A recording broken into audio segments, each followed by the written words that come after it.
technologique. Et le pouvoir a été passé de père en fils, le père ayant fait 38 ans de dictature.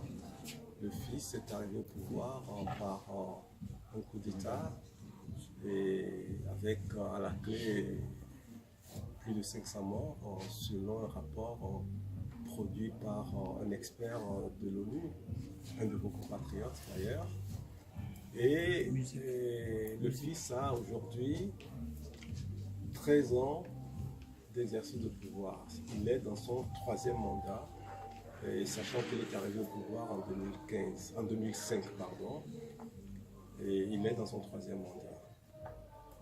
Et tout cela a créé dans le pays une tension qui s'est exacerbée ces derniers temps, et avec un élément déclencheur qui a été une manifestation organisée par un parti d'opposition qui a été violemment réprimé.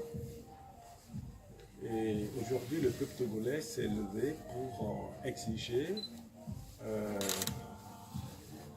une alternance à la tête de l'État. Et c'est le sens des manifestations que vous observez. Et ces manifestations sont conduites par une coalition de 14 personnes, de 14 partis, pardon, vous l'avez mentionné tout à l'heure, et avec un mot d'ordre clair qui est le retour à la Constitution de 1992.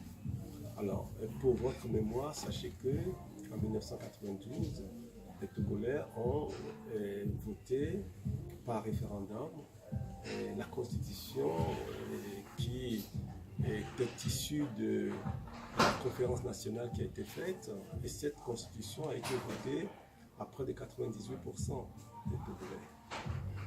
Mais malheureusement, le régime du général Yadema à l'époque a traficoté cette constitution en 2002 pour pouvoir exercer un troisième mandat, alors que la constitution l'interdisait. Et il y avait une phrase, je dirais, qui balisait cet aspect des choses de limitation de mandat. C'est la fameuse phrase « en aucun cas, nul ne peut faire plus de 2 mandats », qui était clairement exprimée dans la constitution. Donc, il a fait sauter ce verrou pour pouvoir se présenter. Au cours du troisième mandat, il a été rappelé à Dieu. Donc, son décès est survenu en 2005 et avec la prise de pouvoir par son fils. Aujourd'hui, le fils est aussi dans son troisième mandat et l'esprit de cette constitution n'est donc pas respecté.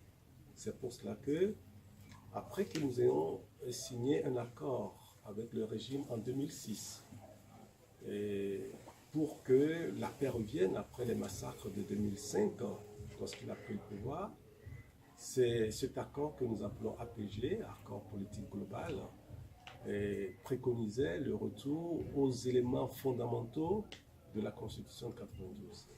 Cet accord a été signé en 2006, et depuis 2006 à 2017, cela fait 11 ans, le régime n'a jamais mis en place les recommandations de cet accord. Donc, la volonté manifeste de ne pas respecter les accords, la volonté manifeste de confisquer le pouvoir durablement, la volonté manifeste de ne pas redistribuer les richesses du pays, tout cela a conduit le Togo dans une situation de crise ouverte que nous connaissons aujourd'hui. Alors, ce que vous devez savoir, c'est que lorsque cette crise a éclaté, la réponse du régime, c'est la répression, c'est la violence. Nous sommes aujourd'hui à environ un peu moins de 20 personnes tuées. Et nous avons des villes entières qui ont été vidées de leurs habitants, et pratiquement en état de siège, avec des réfugiés qui sont aujourd'hui au Ghana, au Bénin, des villes dans lesquelles l'opposition ou la population n'a plus le droit de manifester. Ce sont les villes de Mango, les villes de Sokodé et de Bafilo. Il y a eu énormément d'arrestations.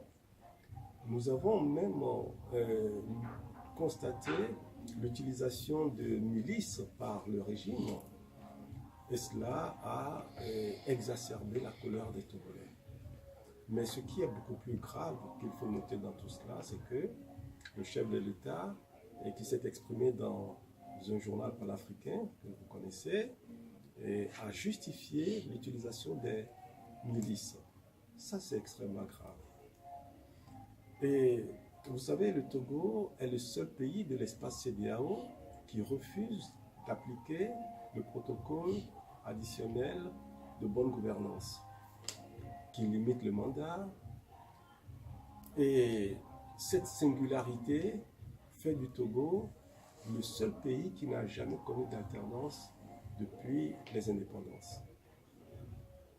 On ne peut pas être dans un espace où les peuples aspirent à la démocratie, à l'état de droit et à la liberté, et que dans cet espace que nous constituons avec la CEDEAO, un seul pays décide de naviguer à contre-courant et de refuser à son peuple toute possibilité d'alternance avec des institutions qui sont complètement inféodées à l'exécutif. Donc il n'y a aucune issue à travers des élections qui puissent permettre une alternance. Donc le Togo vit dans une singularité qui, aujourd'hui, ne répond plus aux attentes des populations, qui aspirent à la démocratie, qui aspirent à l'état de droit, qui aspirent à la liberté, comme tous les États, comme tous les peuples de la sous-région. C'est pour ça que lorsque les 14 partis se sont mis ensemble, le peuple n'a pas hésité une seule seconde à se mettre derrière les leaders politiques. Ça fait bientôt 5 mois que nous manifestons, pratiquement chaque semaine, et les manifestations attirent énormément de Togolais, de plus en plus. À chaque fois, nous comptons beaucoup plus de personnes que précédemment. Je pense que nous sommes dans une crise qui peut être de nature à créer un risque majeur pour l'ensemble de la sous-région si on n'arrivait pas à le contrôler, à la contrôler rapidement. Il y a une médiation qui est initiée, conduite par le président ghanéen. Il y a une autre approche qui est menée par le chef de l'État guinéen qui consiste à préparer le terrain aux discussions, c'est-à-dire à amener le régime à poser des actes d'apaisement qui puissent créer la sérénité qu'il faut pour des discussions. Ces actes que nous demandons, ce sont la libération des prisonniers, des gens qui ont été arrêtés sans aucune faute. Et c'est également de permettre la levée du siège des villes que j'ai citées tout à l'heure et permettre que ces villes puissent connaître de nouveau des manifestations publiques pacifiques. C'est donc l'ensemble de ces mesures que nous attendons de ce régime pour que nous ayons un environnement de sérénité qui permette de dialoguer et de trouver une solution durable à cette crise. Alors, nous en sommes là, nous en étions là lorsque, subitement, le régime togolais a déclaré que la crise togolaise n'avait plus besoin de médiateurs extérieurs. Autrement dit, la médiation conduite, ce qui est complètement contraire aux engagements que nous avions ensemble pris, puisque le Ghana avait déjà organisé une mission à Lomé, rencontrer les protagonistes, et nous avions décidé ensemble, pouvoir et la coalition, nous avons décidé de mettre en place un comité préparatoire qui devait se réunir pour préparer justement les discussions à venir. Donc on voit que le régime n'a pas pris la mesure de ce qui se passe dans le pays, d'autant plus que le chef de l'État, lors de son interview dans le journal que j'ai indiqué, a clamé qu'en 2020, il resterait encore au pouvoir. C'est une provocation et on comprend que ce chef d'État qui par le passé a déclaré que son papa lui a dit de ne jamais laisser tomber le pouvoir Et ce chef d'État qui aujourd'hui nargue les Togolais par ses déclarations, tout cela n'est pas de nature à créer l'environnement qu'il faut pour avoir une sortie de crise qui permette une solution durable et définitive. Instrument d'expression de leur liberté, de leur volonté, c'est la rue. Parce que nous nous en sommes réduits à ça, parce que toutes les voies de discussion, toutes les voies qui ont été entreprises se sont révélées sans issue, le régime ne voulant pas accéder aux recommandations que nous avions ensemble signées, ça fait 11 ans déjà. C'est pour ça que les Togolais sont très déterminés à poursuivre leur mouvement, à même densifier ces manifestations pour que, enfin, les voisins qui sont les nôtres, l'espace CEDEAO auquel nous appartenons, les gens puissent prendre leurs responsabilités pour accompagner le Togo dans la sortie de crise. Et il faut continuer à maintenir cette mobilisation à son niveau le plus élevé.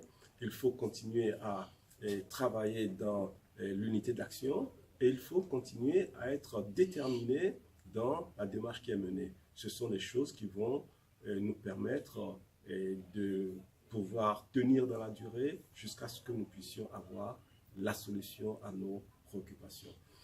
Et je remercie également cette population d'avoir pris l'initiative d'organiser ce qui est fait ici depuis déjà quelques temps, puisque d'autres manifestations avaient déjà été organisées.